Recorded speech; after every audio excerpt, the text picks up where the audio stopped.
and Galois field. So they gave the idea in 1979 how we map on Galois ring to Galois fields. So after that, in 1997, Intelando was the person who give the idea to decode those kind of messages, and they have modified Berling-MSC algorithms, which is nowadays useful to correct the multiple errors.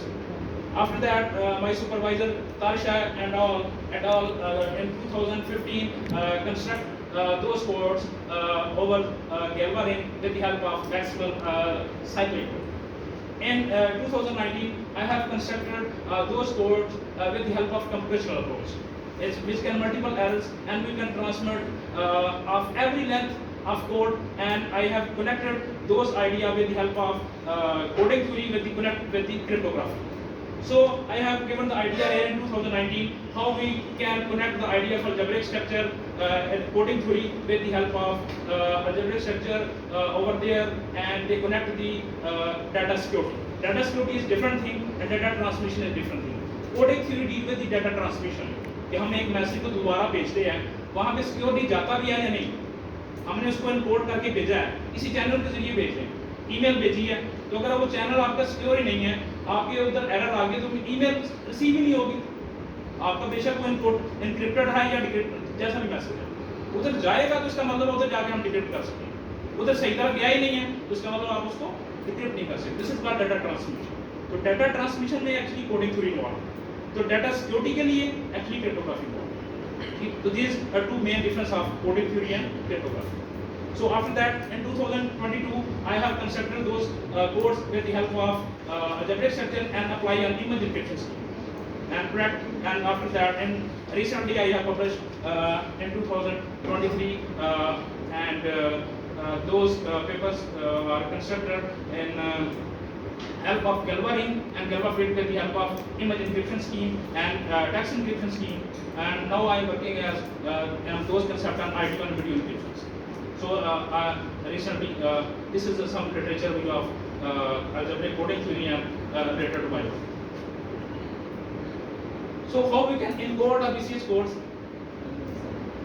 Okay, so there is मेरा तो आधा कि मैं आपको काफी कुछ बताऊं इसके बारे में, क्योंकि न्यू आइडिया है और सबका यही ध्यान होता है कि यार ग्रुप 3 पढ़ रहे हैं, ग्रुप की डेफिनेशन पढ़ रहे हैं, इस्तेमाल कहाँ पे हो रही है, कब जिंदगी में इस्तेमाल होगी, तो मैं आपको इस्तेमाल करना सिखाऊंगा कि किस तरह से हम इस्तेमाल करें.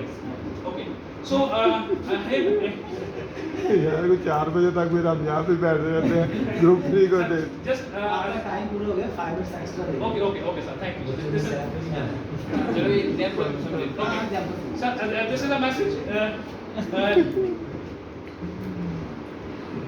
This is a message U11010. We want to this message transmit through channel. Before transmission, we want to encode this message, because if we encode this message, what is the meaning of encoding? It means that we increase the length of the code. If we send through transmission channel, if error occurs, distortion occurs in transmission channel, we can correct through decoding algorithms. So this is the main purpose. So this is a 5-length message, and we encode. So it means that we can add the parity check bits of 15 length. Here we are using 15 length codes. So for 15 length increase, कि ये नहीं है कि हम तुक्का लगा लेंगे 1010 15 length के बना लें, क्योंकि अगर हम उसको बना के सेंड करेंगे तो ट्रांसमिशन में एरर आ गई तो रिकवर ही नहीं कर सकेंगे. तो इन कोडिंग का मकसद है कि उसकी लेंथ को इंक्रीज कर देना, इस तरह से इंक्रीज कर देना कि अगर किसी बिट के अंदर एरर भी आ जाए तो हम उसको रिकवर करें. So this is the main purpose of encoding. So it means that we construct the polynomials. We just write these bits in the form of polynomials. Just this is a just constant polynomial, and this is first variables. We just in the form of polynomials. That message can be written in the form of polynomials. Then we find the g of x with the help of Galois field of 16 elements. And we generate those elements with the help of primitive irreducible polynomials and construct the elements of Galois field. And we utilize those elements of Galois fields over there, and these elements of Galois field can be used with the help of minimal polynomials. After that, we're taking LCM of those minimal polynomials and construct g of x. So this is actually cyclic codes. So अब हम जो original message था ये आपका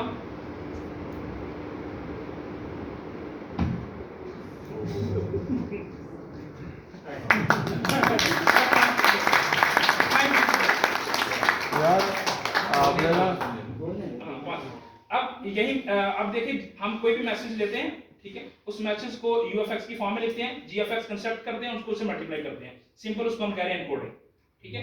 अब GFX को जब यूएफएक्स से मल्टीप्लाई करते हैं, वो जो लेंथ है उसकी इंक्रीज हो गई। अब उस मैसेज को ट्रांसमिट करते हैं। अब अगर ट्रांसमिशन के अंदर एरर आ गई है, ठीक है, तो हम उसको एरर को रिकवर करते हैं। तो जैसे मैंने कहा हर एरर जरूरी नहीं जो डिटेक्ट हुई है उसको हम करेक्ट करें। So it depend upon what is we choose D, so it depends upon D. जितना हम डी मैक्सिमम चूज करेंगे उतनी एरर की करेक्शन कैपेबिलिटी ज्यादा होगी। जहां पे डी मैंने 7 चूज किया था, इसका मतलब है it can correct only 3 errors. तो अगर 4 एरर आ गई तो हम उसको करेक्ट नहीं कर पाएंगे। फिर हमारा टारगेट ये होता है कि हम उससे बड़ी लेंथ का कोड यूज कर लें, हम 21 लेंथ का यूज कर लें, 30 का यूज कर लें, 50 लेंथ का यूज कर लें, तो फिर हम मैक्सिमम लेंथ यूज करते हैं। और ये भी ख्याल करना है कि हमारी इतनी लेंथ हो कि डाटा ट्रांसमिशन जो है ना वो स्लो ना हो जाए, तो ये भी टारगेट होता है, ठीक है। तो हम उसको फिर चेक करते हैं थ्रू कोडिंग स्कीम, और इसको हम जो है सी शार्प जो है लैंग्वेज है कंप्यूटर की, उसके अंदर इसका कोड डिजाइन करते हैं और उसमें फिर चेक किया जाता है कि ये डाटा ट्रांसमिशन के लिए कितना टाइम लेता है, how much it takes time during transmission. अगर तो बहुत ज़्यादा टाइम लेता है तो इसका मतलब आपने इनकोड तो कर लिया, मैसेज उधर पहुंचा ही नहीं, और आपने उस सिस्टम को जो कम्युनिकेशन चैनल है तो उसके अंदर आपका कॉस्ट बढ़ गया, इसका मतलब आपको कंप्यूटर भी सुपर कंप्यूटर खरीदना पड़ेगा तो खर्चा ज़्यादा होगा, ठीक है। अच्छा, ये जो आपने यूए कोड लिया, हाँ जी। आपने जीएफएक्स से मल्टीप्लाई किया, वो जीएफएक्स कैसे चूज कर रहे हैं? जीएफएक्स हम जैसे मैंने डेफिनेशन बताया, हम मिनिमम पोलिनोमियल फाइंड कर रहे हैं। उसकी मिनिमल पोलिनोमियल गैल्वा फील्ड की नहीं, मिनिमम पोलिनोमियल जैसे मैंने एक थ्योरम बताया था, वो उसकी मदद से हम मिनिमम पोलिनोमियल फाइंड कर रहे हैं। कौन सा थ्योरम?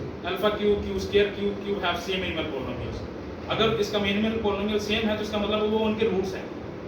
अगर दो मेरे ख्याल ठीक में है, वो किसका मिनिमल पोलिनोमियल आपने फाइंड किया?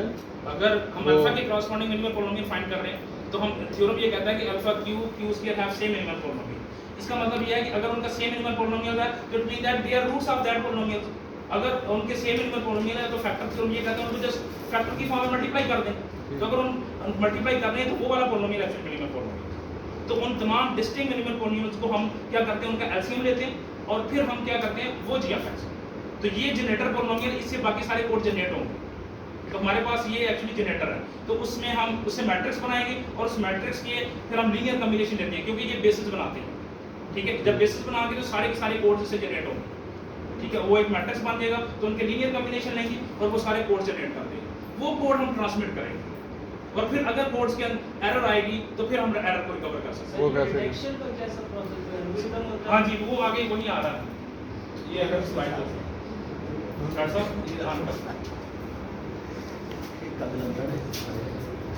इसके ऊपर ये इसमें क्या है, एक सेंडर हो गई, रिसीवर हो गया। हाँ जी साहब, तो जो एरर फाइंड करना है वो रिसीवर नहीं करना है, कम्युनिकेशन चैनल है। हमें सादा बात होता है ना, एक मैसेज भेजा एक रिसीव किया है, बिल्कुल सर, यूजुअली ऐसे होता है। बिल्कुल ऐसे ही। क्योंकि अपने आप को तो मैसेज नहीं किया ऐसे। नहीं सारी बात सर चैनल के जरिए आना ना, चैनल है चैनल जो जिसने मैसेज सेंड किया है ना, उसने तो गलती नहीं फाइंड करी ना, जिसको मिला है बिल्कुल मिला है। तो उसको की कैसे बोल भेज इधर की नहीं है सर, ये यहाँ पे की का कोई चक्कर नहीं है। Only transmission, sir this is only transmission. Transmission, यहाँ पे की का मैंने आपसे कहा ये वो क्रिप्टोग्राफी है। वो क्रिप्टोग्राफी है, दिस इज समथिंग डिफरेंट। वो की वाला चक्कर और है। यहाँ पे ये चीज है कि डाटा ट्रांसमिशन हो रही है, वहाँ पे जो डिकोडर लगा होगा, आप डिक्रिप्शन की बात कर रहे हैं, मैं डिकोडिंग की बात कर रहा हूँ। Decoding and decryption is different, ठीक है। तो डिकोडिंग में आपके पास डिकोडर जो लगा होता है, ये जो 15.5 जो पैरामीटर है ये डिकोडर है। ये उसको क्या करेगा, उसको डिक्रिप्ट करेगा, डिकोड करेगा। जैसे ये आगे ये मैसेज, वही सेम स्ट्रक्चर मैंने गैल्वा रिंग के लिए यूज किए, मतलब जो फील्ड के लिए किए थे उनको फिर गैल्वा रिंग के ऊपर फाइंड किया। गैल्वा रिंग के अंदर से कोई मैक्सिमम साइडवेज सब ग्रुप निकाला क्योंकि उसके यूनिट एलिमेंट्स हमारे पास सारे अवेलेबल। अच्छा, ये जो WhatsApp के अंदर भी एक आता है ना end to end End to end, encryption, जी, जी। राइट? वो भी तो क्रिप्टोग्राफी है। वो भी डेफिनेटली यही जी, वो चीज़ है। क्रिप्टोग्राफी है। तो ये आजकल काफी जो लीक हो जाती है, कोई ऑडियो लीक हो गई, ये एन्क्रिप्शन में नहीं आती है, इसका क्या मतलब? नहीं सर, अगर तो देखें, अगर तो हमारे पास देखें